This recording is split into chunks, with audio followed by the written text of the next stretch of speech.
എല്ലാവർക്കും നമസ്കാരം. ഇന്ന് നമുക്ക് കപ്പ വറുത്തത് ഈസി ആയിട്ട് എങ്ങനെ ഉണ്ടാക്കുന്നതെന്ന് നോക്കിയാലോ. അപ്പോൾ നമ്മുടെ കപ്പ വറുത്തത് ഉണ്ടാക്കാനായിട്ട് ഞാനിവിടെ കുറച്ച് കപ്പ അതിൻ്റെ സ്കിന്നൊക്കെ കളഞ്ഞ് കഴുകി ക്ലീൻ ചെയ്തെടുത്ത് വെച്ചിട്ടുണ്ട്. അപ്പോൾ കപ്പയ്ക്ക് ഇത്രത്തോളം അളവൊന്നും പറയാനായിട്ടില്ല കേട്ടോ. നിങ്ങൾക്ക് എത്ര വേണമെങ്കിലും കപ്പ യൂസ് ചെയ്യാം. കാരണം ഇതിൽ പ്രത്യേകിച്ച് ഇൻഗ്രീഡിയൻസ് എന്ന് പറയാനായിട്ട് ഉപ്പും മുളക് പൊടിയും മാത്രമേ ഉള്ളൂ. അപ്പോൾ അതുകൊണ്ട് ഇത്രത്തോളം വേണം എന്നൊന്നും പറയാനില്ല. നിങ്ങൾക്ക് ഇഷ്ടമുള്ള അത്രയും യൂസ് ചെയ്യാം. സാധാരണ നമ്മൾ കപ്പ വറുത്തത് ഉണ്ടാക്കുന്നതെന്ന് പറഞ്ഞു കഴിഞ്ഞാൽ ഇതുപോലെ ക്ലീൻ ചെയ്തെടുത്തിട്ട് കുറച്ച് വെള്ളത്തിൽ നന്നായിട്ട് തിളപ്പിച്ചെടുത്തതിന് ശേഷമാണ് കട്ട് ചെയ്തെടുക്കുന്നത്. പക്ഷേ നമ്മളിന്ന് അങ്ങനെ കട്ട് ചെയ്തെടുക്കുന്നില്ല. അതായത് തിളപ്പിച്ചിട്ട് കട്ട് ചെയ്തെടുക്കുന്നില്ല, അല്ലാതെ നല്ല പച്ചയ്ക്ക് തന്നെയാണ് കട്ട് ചെയ്തെടുക്കുന്നത്. അതെന്താണെന്ന് വെച്ച് കഴിഞ്ഞാൽ നമ്മൾ സാധാരണ ഇപ്പോൾ തിളപ്പിച്ചിട്ട് കട്ട് ചെയ്തെടുക്കുമ്പോൾ ചിലപ്പോൾ പലർക്കും വേവ് കറക്റ്റ് ആവണമെന്നില്ല. തിളപ്പിക്കുക എന്ന് പറഞ്ഞു കഴിഞ്ഞാൽ ചിലപ്പോൾ ചിലർ ചെയ്യുമ്പോൾ അത് വെന്ത് പോകാനായിട്ട് ചാൻസ് ഉണ്ട്. അപ്പോൾ അതുകൊണ്ട് അങ്ങനെ വെന്ത് പോയി കഴിഞ്ഞാൽ പിന്നെ അറിയാമല്ലോ, ഒന്നും ചെയ്യാനില്ല, കുറച്ച് ചമ്മന്തി ഉണ്ടാക്കി കപ്പ പുഴുങ്ങിയ പോലെ കഴിക്കാവുന്നേ ഉള്ളൂ. അതുപോലെ കപ്പ വറുത്ത് ഉണ്ടാക്കാനായിട്ട് പറ്റില്ല. അപ്പോൾ അതുകൊണ്ടാണ് ഞാനിതിപ്പോൾ പച്ചയ്ക്ക് തന്നെ കട്ട് ചെയ്തെടുക്കുന്നത്. അതുപോലെ തന്നെ കട്ട് ചെയ്യുന്നതിലുണ്ട് പ്രത്യേകതകൾ. അതായത് നമുക്ക് പല മോഡലിൽ വേണമെങ്കിൽ കട്ട് ചെയ്യാം. അതായത് റൗണ്ട് ഷേപ്പിൽ വേണമെങ്കിൽ റൗണ്ട് ഷേപ്പിൽ കട്ട് ചെയ്യാം. അതല്ലെങ്കിൽ സ്ക്വയറായിട്ട്, അല്ലെങ്കിൽ പിന്നെ സ്റ്റിക്കുകളായിട്ട്, ചെറിയ സ്റ്റിക്കുകളുണ്ടല്ലോ, നമ്മുടെ തീപ്പെട്ടി കമ്പിൻ്റെ പോലത്തെ ചെറിയ സ്റ്റിക്കുകളായിട്ടും കട്ട് ചെയ്തെടുക്കാനായിട്ട് പറ്റും. അതൊക്കെ നിങ്ങളുടെ ഇഷ്ടത്തിന് തീരുമാനിക്കുക. ഞാനിപ്പോൾ ചെറിയ സ്റ്റിക്കായിട്ടാണ് കട്ട് ചെയ്തെടുക്കുന്നത്. പിന്നെ നമുക്കിത് കട്ട് ചെയ്യുന്നത് രണ്ട് രീതിക്ക് കട്ട് ചെയ്യാം. ഒന്ന് നമുക്ക് കട്ടിംഗ് ബോർഡിൽ കട്ട് ചെയ്യാം. രണ്ടാമത്തേന്ന് പറയുമ്പോൾ നമുക്ക് ഇതേപോലത്തെ ഗ്രേറ്ററിൽ കട്ട് ചെയ്തെടുക്കാനായിട്ട് പറ്റും. നമ്മൾ കട്ടിംഗ് ബോർഡിൽ കട്ട് ചെയ്തെടുക്കുന്നതിനേക്കാളും ഏറ്റവും സുഖം ഇതുപോലത്തെ ഗ്രേറ്ററിൽ കട്ട് ചെയ്തെടുക്കുന്നതായിരിക്കും കേട്ടോ. കാരണം ഇതിൽ കട്ട് ചെയ്ത് കഴിഞ്ഞാൽ പെട്ടെന്ന് തന്നെ കട്ട് ചെയ്ത് തീരുകയും ചെയ്യും. അതുപോലെ തന്നെ ഇതിൽ കൂടെ നമ്മൾ കട്ട് ചെയ്തെടുക്കുമ്പോൾ എല്ലാം ഒരേ ഷേപ്പ് തന്നെ ആയിരിക്കും. അതായത് വലിപ്പ ചെറുപ്പമൊന്നും ഉണ്ടാവില്ല. അപ്പോൾ അതുകൊണ്ട് നമ്മളിത് ചൂടായ എണ്ണ ഇടുമ്പോൾ എല്ലാം ഒരേ ലെവലിൽ തന്നെ ഫ്രൈ ചെയ്തെടുക്കാനായിട്ട് പറ്റും. ഇതിപ്പോൾ ഡൈസറിൻ്റെ ഗ്രേറ്ററാണ്. ഇതിലിപ്പോൾ കട്ട് ചെയ്തെടുക്കാൻ പറ്റില്ല കേട്ടോ. കാരണം എന്ന് വെച്ചാൽ ഇതിൻ്റെ ബ്ലേഡ് വളരെ കനം കുറവാണ്. ഇതിൽ കൂടെ നമ്മൾ കട്ട് ചെയ്തെടുക്കുമ്പോൾ ആ കപ്പ എന്ന് പറഞ്ഞു കഴിഞ്ഞാൽ വളരെ കനം കുറവായിരിക്കും. നമ്മളിതിപ്പോൾ എണ്ണയിലേക്ക് ഇടുന്ന വഴി തന്നെ കരിഞ്ഞു പോകാനായിട്ട് ചാൻസ് ഉണ്ട്. അപ്പോൾ അതുകൊണ്ട് ഞാൻ ഇതിൽ കട്ട് ചെയ്തെടുക്കുന്നില്ല. ഞാൻ കട്ടിംഗ് ബോർഡിലാണ് കട്ട് ചെയ്തെടുക്കുന്നത്. അപ്പം ഞാൻ ഇതിൽ നിങ്ങൾക്ക് കട്ട് ചെയ്യുന്ന രീതിയും കാണിക്കാം, സാധാരണ കട്ടിംഗ് ബോർഡിൽ കട്ട് ചെയ്യുന്ന രീതിയും കാണിക്കാം. ഗ്രേറ്ററിൽ കട്ട് ചെയ്തെടുക്കുമ്പോൾ ഇതുപോലെ കപ്പ എടുക്കുക. എന്നിട്ട് ജസ്റ്റ് ഇതുപോലെ തന്നെ ചരിച്ച് വെച്ചിട്ട്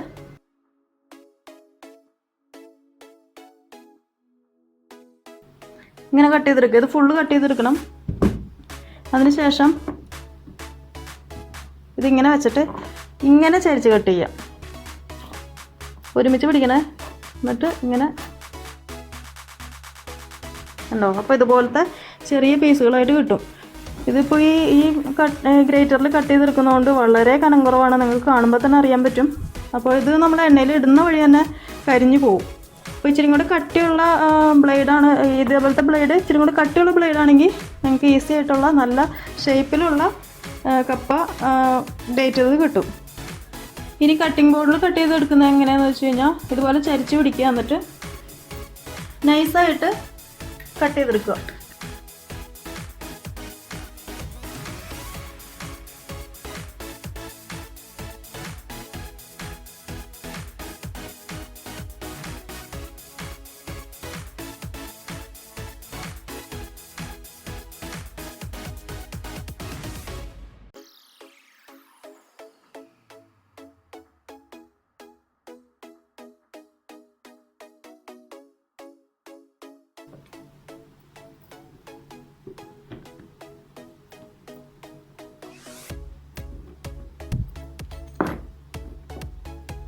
അതിനുശേഷം ഇതുപോലെ കട്ട് ചെയ്തെടുക്കുക.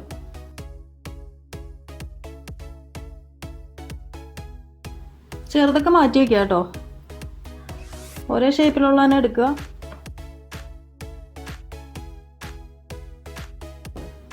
ഓരോന്ന് ചെയ്യുകയാണെങ്കിൽ എളുപ്പം ഏതാണെന്ന് വെച്ചാൽ നിങ്ങൾക്ക് അതുപോലെ ചെയ്യാം.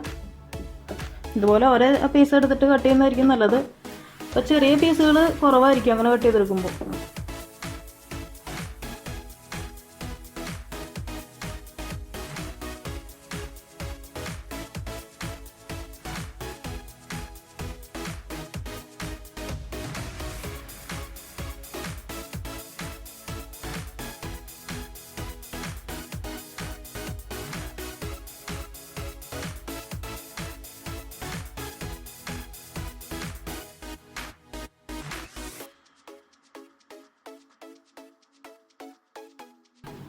അതിപ്പോൾ ഞാൻ കട്ട് ചെയ്തെടുത്തിട്ടുണ്ട്. ഇതിൽ നിന്ന് വരുന്ന ചെറിയ പീസുകൾ ഇതുപോലെ ഞാൻ മാറ്റി വെച്ചിട്ടുണ്ട്. ഇത് രണ്ടാമത്തെ ട്രിപ്പിൽ വറുത്തെടുത്താൽ മതി. കാരണം എല്ലാം കൂടെ വറുത്തെടുക്കുമ്പോൾ പലതും പല വറവായി പോവും. ചിലത് പെട്ടെന്ന് തന്നെ കരിഞ്ഞു പോവും, ചിലത് ആയിട്ടുണ്ടാവില്ല. അപ്പോൾ അതുകൊണ്ട് 2 ട്രിപ്പായിട്ടാണ് കേട്ടോ ഞാൻ വറുക്കുന്നത്.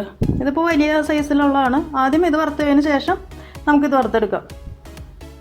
ഇപ്പോൾ ഞാൻ നേരത്തെ പറഞ്ഞത് നിങ്ങൾക്ക് മനസ്സിലായിട്ടുണ്ടെന്ന് വിശ്വസിക്കുന്നു. കാരണം നമ്മൾ ഈ കട്ടിംഗ് ബോർഡിൽ കട്ട് ചെയ്തെടുക്കുന്നതും ഇതുപോലെ ഗ്രേറ്ററിൽ കട്ട് ചെയ്തെടുക്കുന്നതും തമ്മിൽ വളരെയധികം വ്യത്യാസമുണ്ട്. കാരണം ഗ്രേറ്ററിലാകുമ്പോൾ ഈസി ആയിട്ട് കട്ട് ചെയ്തെടുക്കാനും പറ്റും. അതുപോലെ തന്നെ എല്ലാം ഒരേ ഷേപ്പിലായിരിക്കും. കട്ടിംഗ് ബോർഡ് എന്ന് പറഞ്ഞു കഴിഞ്ഞാൽ ഇതിപ്പോൾ ഞാൻ ഈ ചെയ്ത പോലെ കുറച്ചൊരു മൽപ്പിടുത്തം ഉണ്ടാവും. കാരണം എല്ലാം ഒരേ ഷേപ്പിൽ തന്നെ കിട്ടുകയും വേണം. കുറച്ച് ടൈം അധികം കട്ട് ചെയ്യാനായിട്ട് കുറച്ച് ടൈം പോവുകയും ചെയ്യും.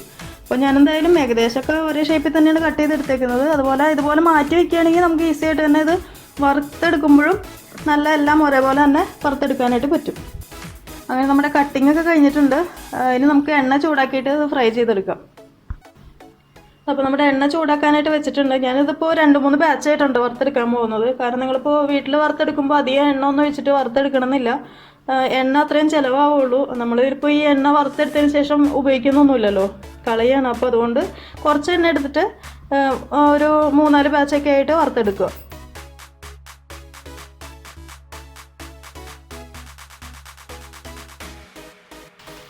ഇട്ട വഴി തന്നെ ഇതുപോലെ ഒന്ന് ചട്ടകം വെച്ചിട്ട് ഇതുപോലെ ഒന്ന് മിക്സ് ചെയ്ത് കൊടുക്കുക കേട്ടോ. കാരണം എല്ലാം കട്ട പിടിച്ച് കിടക്കും.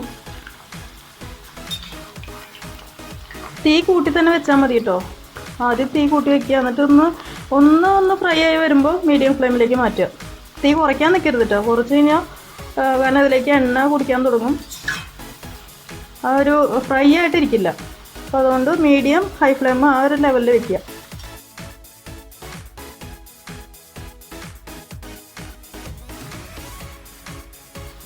ഏകദേശം ആയിക്കൊണ്ടിരിക്കുന്നുണ്ട്. പിന്നെ ഒരു കിലുകില ശബ്ദമൊക്കെ ഉണ്ട്. പക്ഷെ ആയിട്ടില്ല, കുറച്ചും കൂടെ ആവാനുണ്ട്. അധികം അങ്ങോട്ട് മൂപ്പിക്കാനായിട്ട് വെയിറ്റ് ചെയ്യണ്ട കേട്ടോ. കാരണം അത് കറുത്ത് പോയി കഴിഞ്ഞാൽ, അതായത് കരിഞ്ഞു പോയി കഴിഞ്ഞാൽ പിന്നെ അറിയാലോ കൈപ്പ് ടേസ്റ്റ് ആയിരിക്കും. ഒരു ഗോൾഡൻ കളറിൽ തന്നെ എടുക്കുക. അപ്പോൾ നമ്മുടെ കപ്പ വറുത്തത് ഏകദേശം ആയിട്ടുണ്ട്. ഈ ഒരു കളറിൽ തന്നെ എടുക്കുക കേട്ടോ. കാരണം ഇനിയിപ്പോൾ ഒന്നും കൂടെ ഒന്ന് കളറാവും. ഇപ്പോൾ തന്നെ നല്ല ക്രിസ്പി ആയിട്ടുണ്ട്.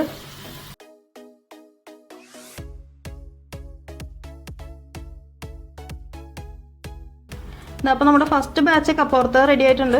കണ്ടോ, നല്ല ക്രിസ്പി ആയിട്ടുണ്ട്. ഈ ഒരു കളറിൽ എടുക്കണം കേട്ടോ. ഞാനിപ്പോൾ വ്യത്യാസം കാണിച്ചു തരാം. ഉണ്ട്, ഇതാണ് നമ്മുടെ പച്ച കട്ട് ചെയ്തതിൻ്റെ ഒരു കളറാണത്. ഇതിപ്പോൾ നമ്മൾ ഫ്രൈ ചെയ്തെടുത്തത് ഈ ഒരു കളറിൽ തന്നെ എടുക്കുക. ഇനി അങ്ങോട്ട് ബ്രൗൺ ആവാൻ നിന്ന് കഴിഞ്ഞാൽ കരിഞ്ഞു പോകും.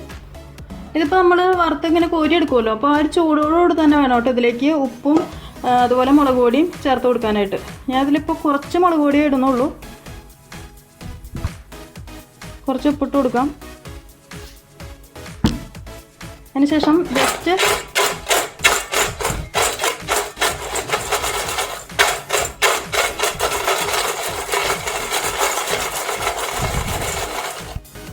അപ്പോൾ ഇതുപോലെ തന്നെ കിട്ടും. ചൂടോടുകൂടി തന്നെ ചെയ്യാം കേട്ടോ. അല്ലെങ്കിൽ ഇതിലേക്ക് ഉപ്പും മുളകൊക്കെ പിടിക്കാനായിട്ട് കുറച്ച് ബുദ്ധിമുട്ടായിരിക്കും. അപ്പോൾ ചൂടോടുകൂടി തന്നെ ചെയ്യാം. അപ്പോൾ ഒരു ബാച്ച് നിങ്ങൾ ഫ്രൈ ചെയ്തെടുക്കുമ്പോൾ ഇതുപോലെ തന്നെ ചെയ്യാം കേട്ടോ. ഇത് എന്നിട്ട് ഒരു വേറെ പാത്രത്തിലേക്ക് മാറ്റുക. എന്നിട്ട് അടുത്ത ബാച്ചും ഇതുപോലെ തന്നെ വറുത്തതിന് ശേഷം ഉപ്പും മുളക് പൊടി ഇട്ട് കൊടുക്കുക.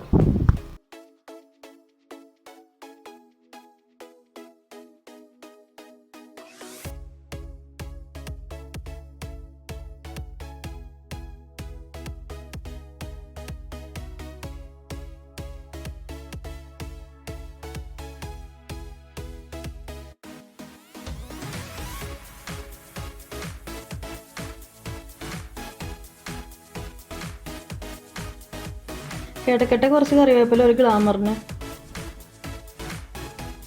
അപ്പോൾ നമ്മുടെ ചൂട് കപ്പവറ റെഡി ആയിട്ടുണ്ട്. ഇത് നമ്മൾ മുളക് പൊടിയൊക്കെ ഇട്ട് എടുത്തതാണ്. ഇതിൽ ജസ്റ്റ് ഉപ്പ് മാത്രമേ ഇട്ടിട്ടുള്ളൂ കേട്ടോ.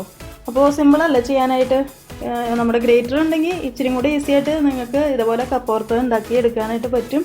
അപ്പോൾ നിങ്ങൾ മസ്റ്റായിട്ടും ട്രൈ ചെയ്ത് നോക്കുക. വീഡിയോ ഇഷ്ടപ്പെട്ടാൽ ലൈക്ക് ചെയ്യുക, ഷെയർ ചെയ്യുക. അപ്പോൾ അടുത്ത ദിവസം കാണാം. Thanks for watching tasty spot.